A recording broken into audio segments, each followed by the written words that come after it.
In the first year of Belshazzar, king of Babylon, Daniel had a dream, and visions passed through his mind as he was lying in bed. He wrote down the substance of his dream.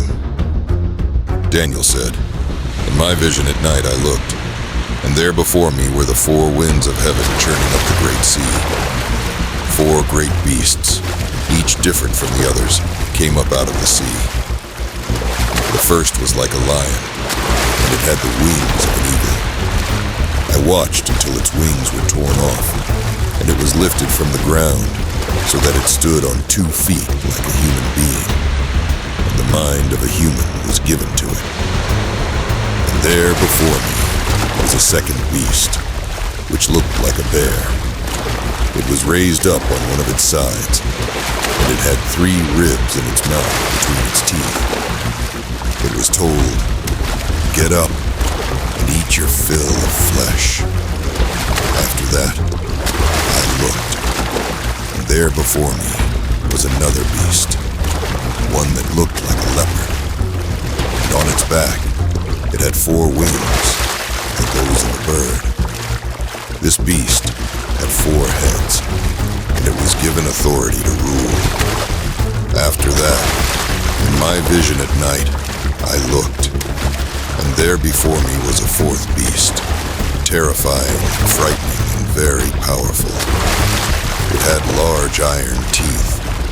It crushed and devoured its victims, and trampled underfoot whatever was left.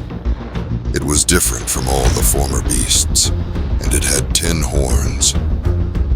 While I was thinking about the horns, there before me was another horn, a little one, which came up among them, and 3 of the first horns were uprooted before it. This horn had eyes like the eyes of a human being, and a mouth that spoke boastfully.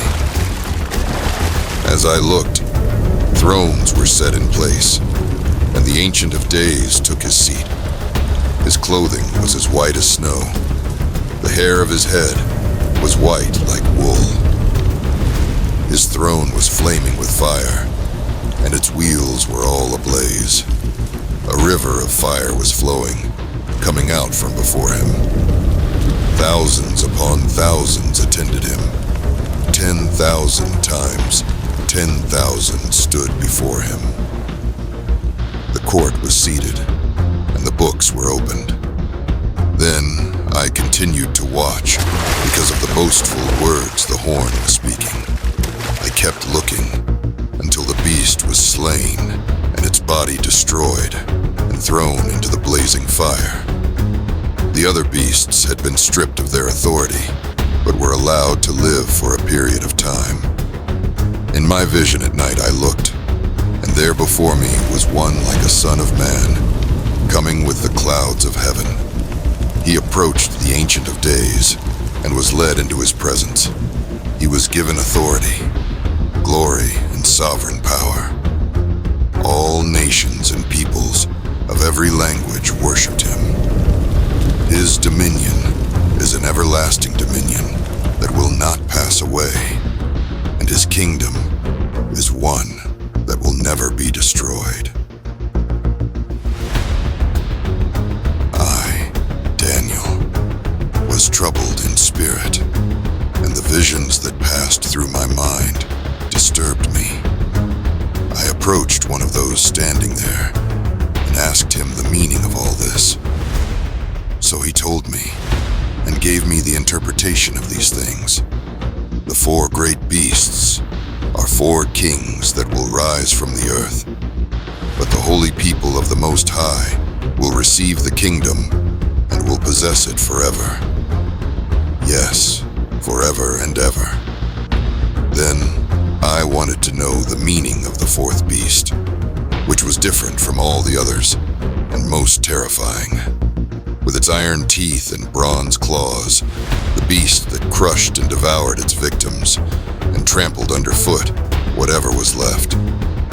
I also wanted to know about the 10 horns on its head and about the other horn that came up, before which 3 of them fell. The horn that looked more imposing than the others, and that had eyes and a mouth that spoke boastfully. As I watched, this horn was waging war against the holy people and defeating them, until the Ancient of Days came and pronounced judgment in favor of the holy people of the Most High, and the time came when they possessed the kingdom. He gave me this explanation. The fourth beast is a fourth kingdom that will appear on earth. It will be different from all the other kingdoms and will devour the whole earth, trampling it down and crushing it. The 10 horns are 10 kings who will come from this kingdom. After them, another king will arise, different from the earlier ones. He will subdue 3 kings. He will speak against the Most High and oppress his holy people, and try to change the set times and the laws. The holy people will be delivered into his hands for a time, times, and half a time. But the court will sit, and his power will be taken away and completely destroyed forever. Then the sovereignty, power, and greatness of all the kingdoms under heaven will be handed over to the holy people of the Most High.